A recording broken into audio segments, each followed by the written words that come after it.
उन्होंने कहा नौकरी क्या, तुम्हें ज़रूरत ही नहीं पड़ेगी सीमा, कभी वापस आने की ज़रूरत नहीं पड़ेगी, इतना बड़ा काम हो रहा है, हिंदुस्तान का सबसे पहला सोप ओपेरा बनने जा रहा है। लेकिन जब हम सड़क पे उतरे और हमें पता चला कि ओह ये तो अब सड़क तो हम भूल ही जाओ, मतलब अब तो ये बहुत बड़ी चीज़ कुछ हो गई है हमारे साथ। बहुत रोए थे हम लोग, बहुत रोए थे। मैं दिल्ली में पैदा हुई और मेरा बचपन बहुत ही खूबसूरत बचपन था, इसलिए कहूँगी क्योंकि जिस माँ की गोद में मैंने जन्म लिया वो पहले से ऑलरेडी इस फील्ड में थी। उनका नाम था सरोज भार्गव और वो बहुत काम किया करती थी टेलीविज़न रेडियो में। और जब मैं पैदा हुई मुझसे पहले मेरे 3 बड़े बहन भाई थे जो सभी काम कर रहे थे एज ए चाइल्ड आर्टिस्ट। और जब मैं पैदा हुई तो मेरी माँ ने भी मुझे भी इसी लाइन में डाल दिया। और कुछ ऐसी 5-6 साल की थी मैं, तभी मम्मी ने उंगली पकड़ के मुझे टेलीविज़न का ऑडिशन दिलवा दिया। और बस बचपन फिर दूरदर्शन के टॉवर पर चढ़ते चढ़ते कब बड़ा हो गया पता ही नहीं चला। और बहुत प्यारा सा बचपन था क्योंकि बड़े बड़े एक्टर थे उस वक्त के, जैसे ओम शिवपुरी साहब थे, सुधा शिवपुरी जी थी। ये ऐसे एक्टर थे जो उस वक्त दिल्ली में बहुत अच्छा काम कर रहे थे। कुलभूषण खरबिंदा थे। तो वो मेरे बचपन के ऐसे वाले बुज़ुर्ग थे जो मेरे पढ़ाई में, मेरी खेल कूद में मेरा साथ देते थे। मेरे लिए चीज़ें अभी एक्सप्लोर हो रही थी क्योंकि इतनी छोटी थी, समझ तो थी नहीं, लेकिन मम्मी ने जिस तरह से टेलीविज़न का ऑडिशन दिला दिया तो मुझे नहीं पता कि वो कैसे चीज़ें मुझे समझ में आने लगी कि हाँ ये लाइनें याद करनी होती हैं और इन्हें इस तरह से बोलना होता है। और ऑटोमेटिकली वो काम शुरू हो गया। और जब मैं जाती थी तो मुझे बड़ी अच्छी लगती थी वो दुनिया, कि यहाँ सब मिलते हैं, यहाँ सब हंसते हैं, बोलते हैं, बहुत मस्ती करते हैं, उसके साथ साथ काम भी होता है। और मैंने उसके अलावा कोई प्रोफेशन तो देखा नहीं था क्योंकि मम्मी के साथ ही हमेशा जाती आती थी। तो मुझे ऐसा लगता था कि ये दुनिया यही है, इसके अलावा तो कोई दुनिया हो नहीं सकती बाहर। तो शुरुआत तो बड़ी खूबसूरत हुई थी बचपन में। पहला एक्सपीरियंस ये था कि मैं टेलीविज़न में जब मैंने ऑडिशन दिया 1968 में, उस वक्त रिकॉर्डिंग सिस्टम आया नहीं था, उतनी टेक्नोलॉजी बड़ी नहीं थी। उस वक्त लाइव टेलीकास्ट होता था प्ले। तो लाइव टेलीकास्ट का मतलब ये है कि अगर आपने गलती कर दी तो उसको सुधारने का कोई टाइम आपको मिलता नहीं था। तो 3 कैमरा सेटअप से शूटिंग हुआ करती थी उन दिनों। और एक्टर के लिए बहुत ज़रूरी होता था कि उसे ये पता हो कि कौन सा कैमरा मेरा मिड शॉट ले रहा है, कौन सा कैमरा मेरा क्लोज़अप ले रहा है। तो आपको इस तरह की शिफ्टिंग आनी चाहिए। तो वो बचपन की ट्रेनिंग मिल गई मुझे कि मुझे पता था कि कब कौन सी चीज़ मुझे क्लोज़अप में कहनी है और कब मास्टर में बात करनी है। और बहुत रिहर्सल्स होती थी उसकी। तो 15 दिन तो लगातार रिहर्सल के बाद हम इस नतीजे पे पहुंचते थे कि अब इसको शूट कर लिया जाए। तो बहुत मेहनत होती थी उन दिनों, बहुत काम किया जाता था, एक्टर को बहुत मेहनत करनी पड़ती थी तब जाके वो अपना शूट कर पाता था। हम लोग मुझे मिला ऐसे क्योंकि उनके जो डायरेक्टर थे पी कुमार वासुदेवा, वो मैं बचपन में उनके साथ काम कर चुकी थी। जब वो दूरदर्शन पे काम किया करते थे एज ए पैक्स, तो मैं उनके साथ काम कर चुकी थी और वो मुझे जानते थे। और उन्होंने मुझे बुलाया था एक छोटे से रोल के लिए। वो बहुत ही ऐसा रोल था जो बड़की की कज़न का रोल था, उसके लिए उन्होंने मुझे ऑडिशन के लिए बुलाया था। और मैंने वो ऑडिशन दी और मुझे वो रोल मिल भी गया। और मुझे तो मालूम नहीं था कि इसमें ये बड़की छुटकी मजली या इसका क्या है, मुझे तो एक रोल मिला था तो मैं बहुत खुश थी उसके लिए।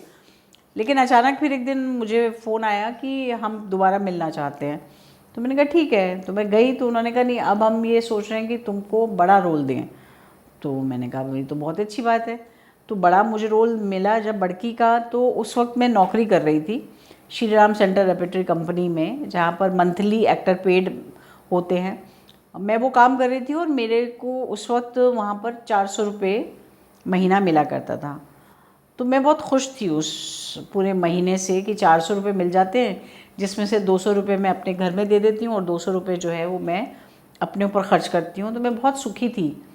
तो प्रॉब्लम ये थी कि अगर हम लोग में काम करते हैं तो वो नौकरी छोड़नी पड़ेगी, तो वो मैं छोड़ना नहीं चाहती थी। मुझे लगता था कि इतनी अच्छी नौकरी मुझे मिल गई है, अगर अब मैंने ये छोड़ी तो दोबारा पता नहीं रेपेटरी कंपनी वाले मुझे लें या ना लें। तो मैंने मना कर दिया।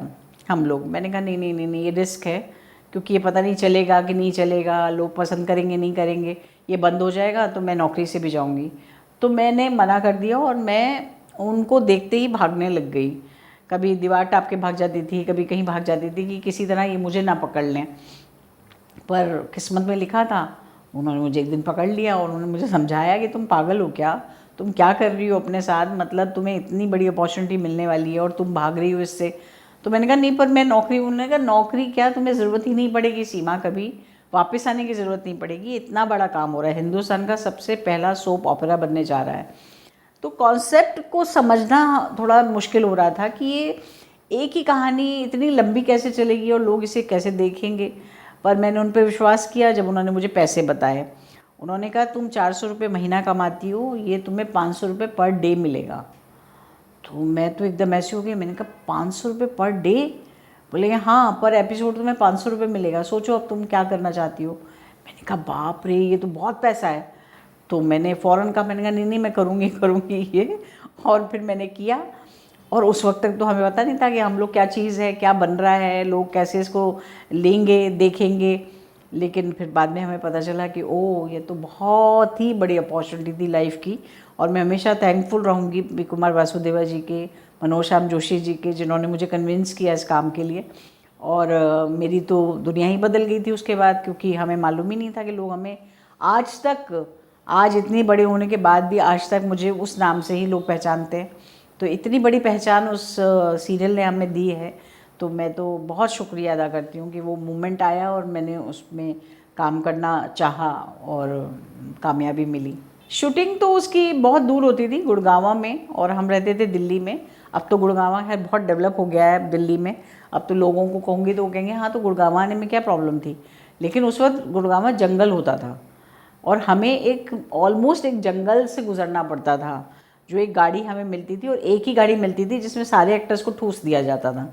तो ऐसा नहीं था कि बहुत सबकी अलग अलग वैन खड़ी हैं, वैनिटी वैन खड़ी हैं, सबको अलग अलग गाड़ियाँ प्रोवाइड की जाएंगी, ऐसा कुछ नहीं था। दिल्ली में हिमाचल भवन में रिहर्सल्स होती थी 2 बजे तक, 2 बजे 1 बजे तक, 1 बजे के बाद लंच किया जाता था, 2 बजे हमें वो गाड़ी लेने आती थी और हम सबको एक ही में ठूस ठास के, कोई ऐसे आड़ा बैठा टेढ़ा बैठा है, जैसे भी बैठो, वो हमें ले जाती थी स्टूडियो में। और वहाँ पर धीरेन्द्र ब्रह्मचारी का स्टूडियो था जहाँ पर सेट लगा हुआ था, वहाँ हमें सारा दिन रखा जाता था और 2 बजे तक, रात को 1 बजे 2 बज ही जाते थे शूटिंग ख़त्म होते होते। तो ये सिलसिला ऐसा चलता था वहाँ पर। और हम उस सिलसिले में इतने फंसे हुए थे कि हम रोज़ क्योंकि शूटिंग कर रहे थे, इसलिए हमें बाहर की दुनिया का पता ही नहीं था। हमें ये भी नहीं पता था कि कितना पॉपुलर हो गया है, लोग हमें पसंद करने लगे हैं, क्योंकि टाइम ही नहीं था लोगों से मिलने का। और बहुत टाइम बाद एक दिन ऐसा आया कि हम लोगों को छुट्टी मिली, तो हम सब ने सोचा कि चलो कहीं मिलके खाना वाना खाएंगे और घूमेंगे। लेकिन जब हम सड़क पे उतरे और हमें पता चला कि ओह, ये तो अब सड़क तो हम भूल ही जाओ, मतलब अब तो ये बहुत बड़ी चीज़ कुछ हो गई है हमारे साथ। फिर लोग ऑटोग्राफ के लिए आने लग गए।